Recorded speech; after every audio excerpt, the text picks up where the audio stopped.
Judge Doom's traits is that he uses the dip to kill off toons, then this guy is the dip.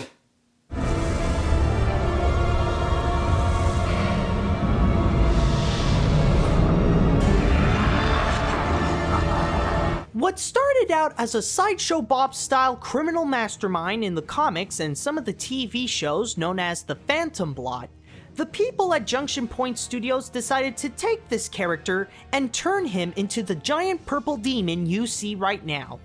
Like I mentioned before, the Shadow Blot is best described as a living, breathing dip in a world full of cartoons. Unlike many of the villains here, he has already done some huge damage to the point that he almost destroyed the world he's in with the Thinner disaster. What was once a home for forgotten Disney characters now turned into what looks like a dystopian Disneyland correctly titled The Wasteland. Plus the fact that he's able to turn any of the inhabitants inert, which is practically turning them into stone. It was a fate that unfortunately happened to Hortensia, Oswald's girlfriend, at the cost of saving of what remains in the wasteland. You can find his mark everywhere in the form of the blotlings, which are just drippings from the Blot himself that come alive, and they can come in all shapes and sizes, from a small goofy looking minion to a large monster who's actually only a fraction of his true size. But if there's one thing that truly stands him out from the rest, it's not his gargantuan size or the fact that he can make tiny versions of himself. It's the guilt that we have for his creator. Now you might be wondering, who would be able to create this giant cartoon-killing monster? Well, look no further than the leader of the club that's made for you and me. That's right, Mickey Mouse made the Shadow Blot. Not intentionally though. He was just playing around with Yen Sid's stuff like he did before in Fantasia. But this is not just an accident where he added a bit of water in his room. This was an accident that almost caused the destruction of another world along with their inhabitants. So, in a sense, Mickey can also be the villain of the wasteland, since he technically caused the Thinner disaster. But the good news is that he is willing to clean up his mess by facing what could possibly be his biggest and most powerful enemy. And yeah, I know he already faced someone like Maleficent in Fantasmic, but let's be honest here, was it really that much of a fight?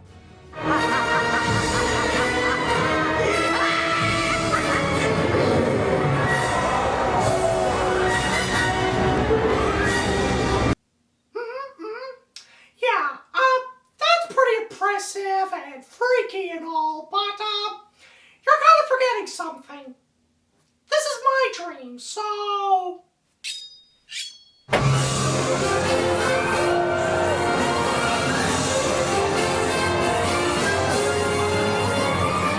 yeah, I win. Anyways, with the amount of destruction he caused in the wasteland, the Shadow Blot is a villain you'll probably never forget anytime soon.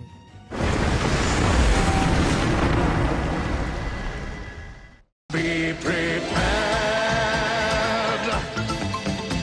There are a lot of people who would go far and prove themselves that they are smarter than anyone else. But then someone like this guy would come in and show that he has dedication to this.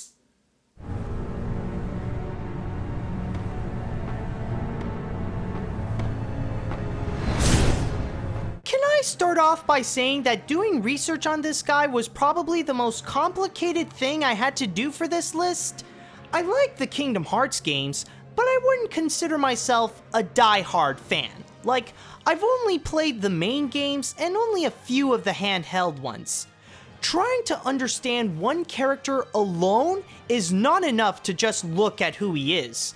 You have to also understand the complex plot of the entire series, learn a bit of the other characters and what group they belong to, know the purposes of the groups, understand the world they live in, know what's a Keyblade and where they come from, what do the Disney characters have to do with this, what's a Heartless, what's a Nobody, what is Kingdom Hearts? My brain hurts! But back on to Xehanort. Out of all the villains here, he has to be the smartest, and what causes him to be evil is his goal to be all-knowing. Understanding the worlds, light and darkness itself, mastering the Keyblade, and many more. And you know this guy's smart since he's voiced by Leonard Nimoy.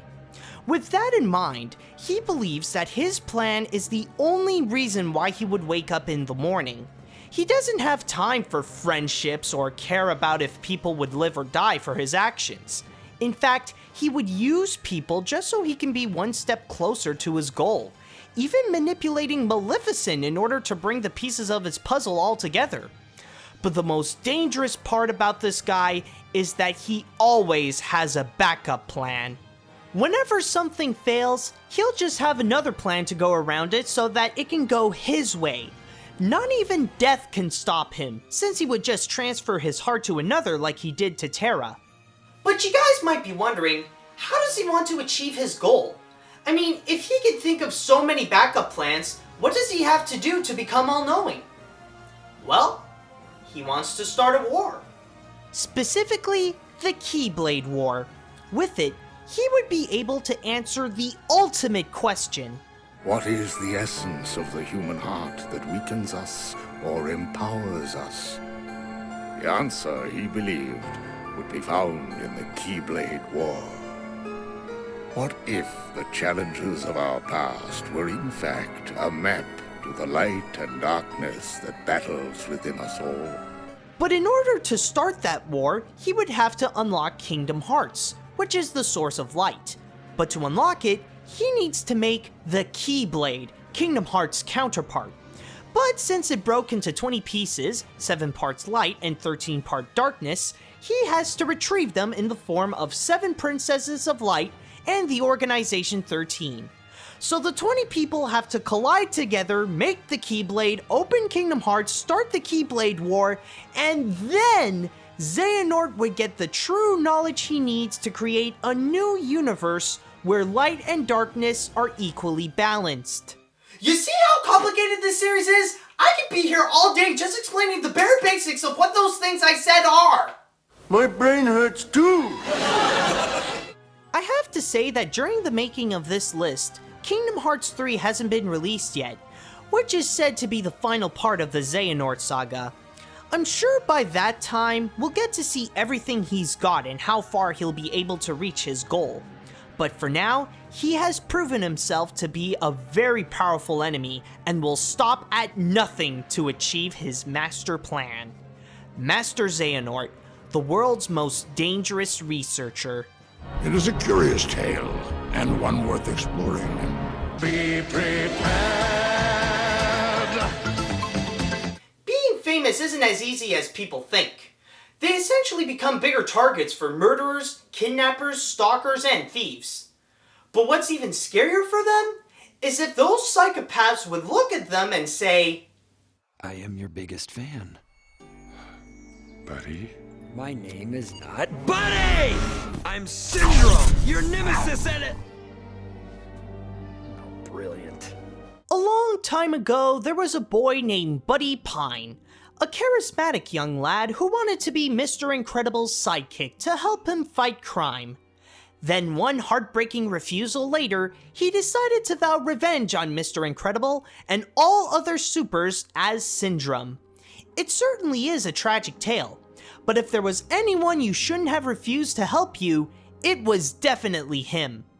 Although not a super himself, he's actually highly intelligent, capable of making some of the most revolutionary weapons that can turn himself into one. I mean, during his Incrediboy age, he was able to create rocket boots that can make him fly. And that fateful day where Mr. Incredible told him to fly home really took a toll on him, since his rage over the superhero is what fuels him to be the madman you see now.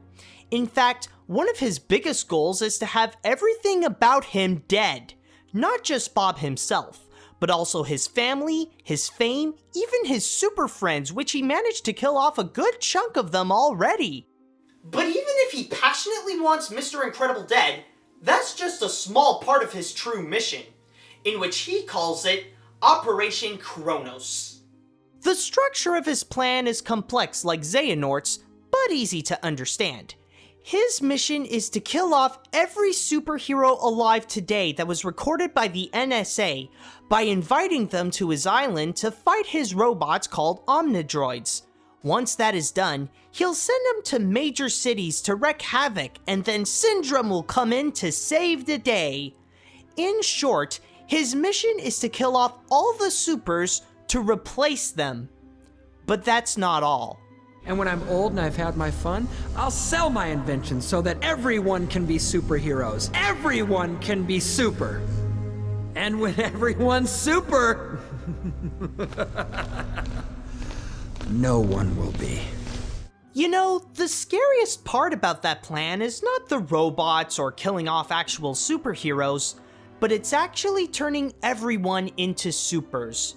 What better way to permanently eliminate them by making superpowers ordinary to the public, thus destroying the fact that it's super. By the way, there's something that I want to talk about that's been in my mind ever since I saw the movie. Has anyone ever noticed how ridiculously rich this guy is?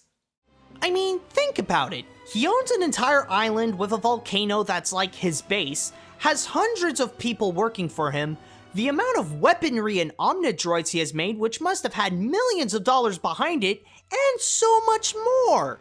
Seriously, what kind of individual, not a group, one person, is able to make that much money just by selling crazy weapons? Genius, billionaire, playboy, philanthropist. Not now, Tony, I'm trying to think. Was once a buddy and now a nemesis, Syndrome may be considered a super, but he's definitely not a hero. Oh man! I'm still geeking out about it! Now before we move on to the greatest other Disney villain that rises above the rest, I'd like to have an honorable mention.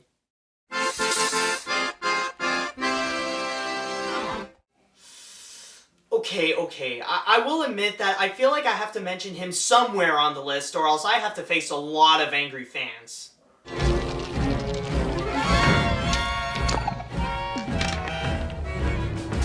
Well, what have we here?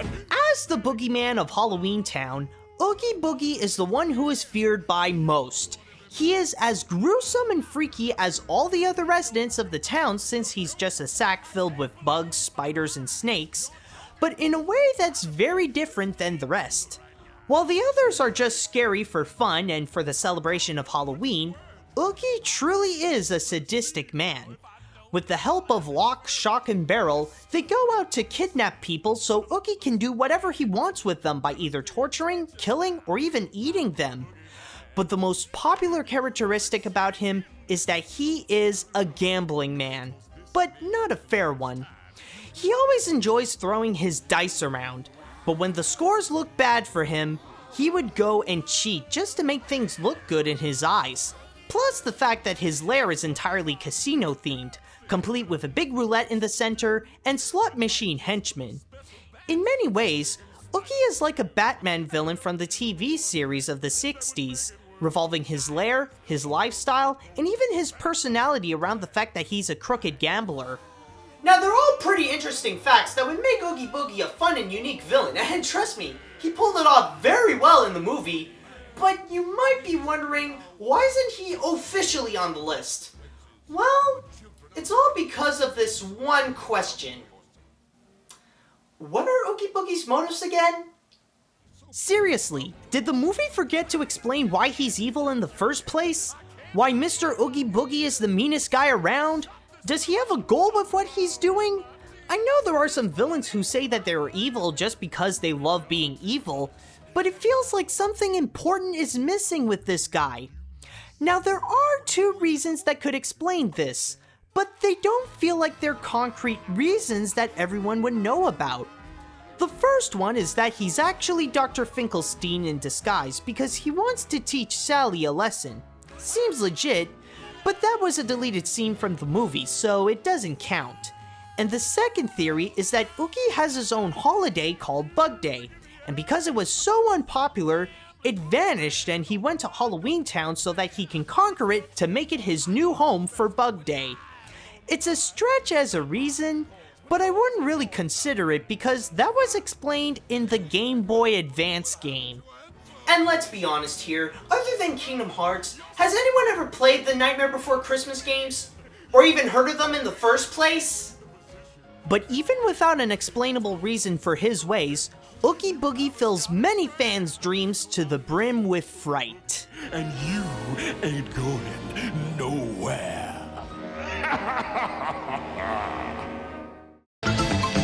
Yes, our teeth and ambitions are bared.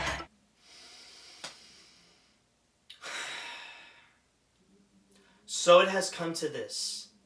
A villain that is so powerful, so evil that she is able to outstand any villain that was on this list and kill them off in an instant, even if they all work together to try to stop her. From the Haunted Mansion, she is, Sorry guys! Use the wrong clip. Anyways, let's just do that again. Sorry about that.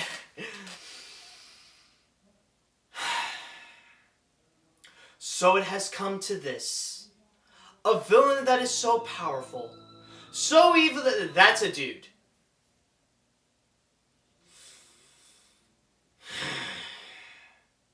So it has come to this. A villain that is so come on! Seriously, I'm trying to make a good intro here and all the... You know what? Forget it. Screw it. Screw the intro! Screw it! Let's just go straight to it. Jeez, I thought I was trying to make a good intro. Anyway, okay, forget it. This is the story of Constance Hatchaway.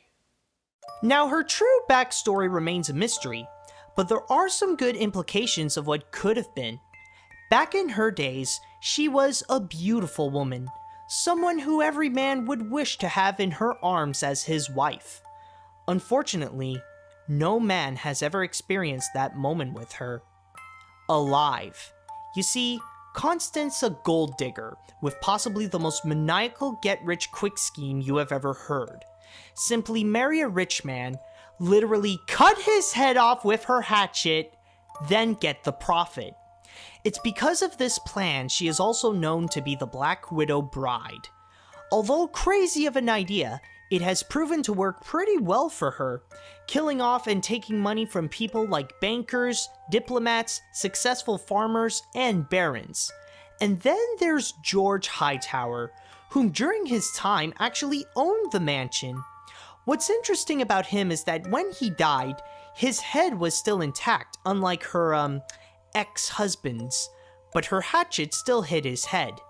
Some people say that George figured out about her killing spree before the marriage, and because of this, Constance had to get rid of him quickly. Afterwards, she seemed to be satisfied with what she had, and decided to spend the rest of her life in her newly inherited mansion. So far, she seems to be a pretty dark villain, and with that story alone, she can make it pretty high on the list. But here's the thing though. That's only a backstory. That was back when she had a specific kind of person that she would kill. That was back when she was alive. That was back when she was sane. In the ride, standing in the attic of the mansion with her numerous wedding gifts, she has now become a wandering ghost with the same plan to kill. But this time, she seems to be less picky with her victims. It doesn't matter if you're rich or poor, young or old, or even a man or a woman. If you're alive, she will aim to have you dead, with the last words you will ever hear being her uttering out wedding vows in the most sinister and frightening voice you will ever hear. I'm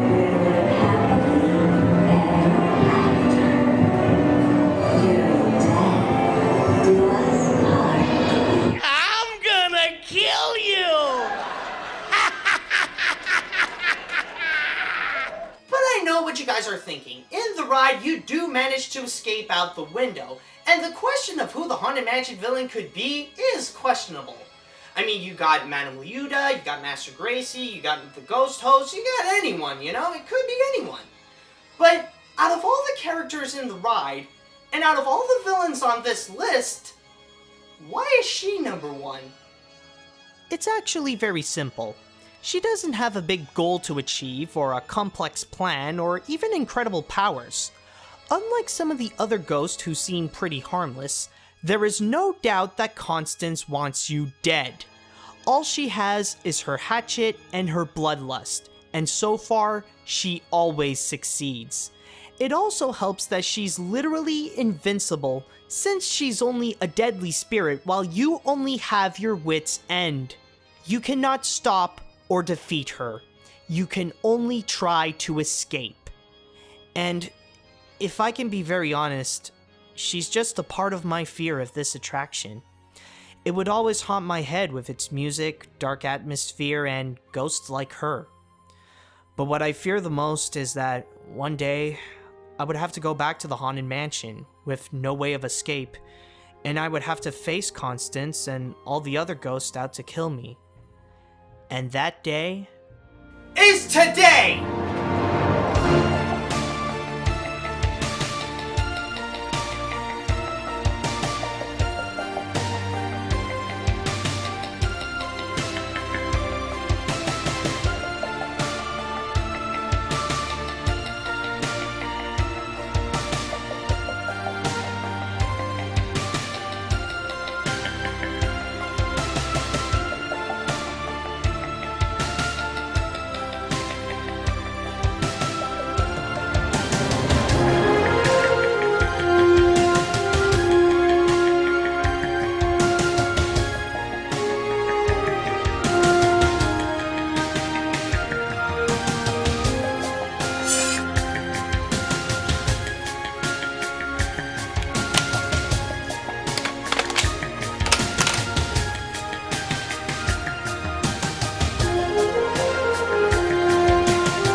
let's do this.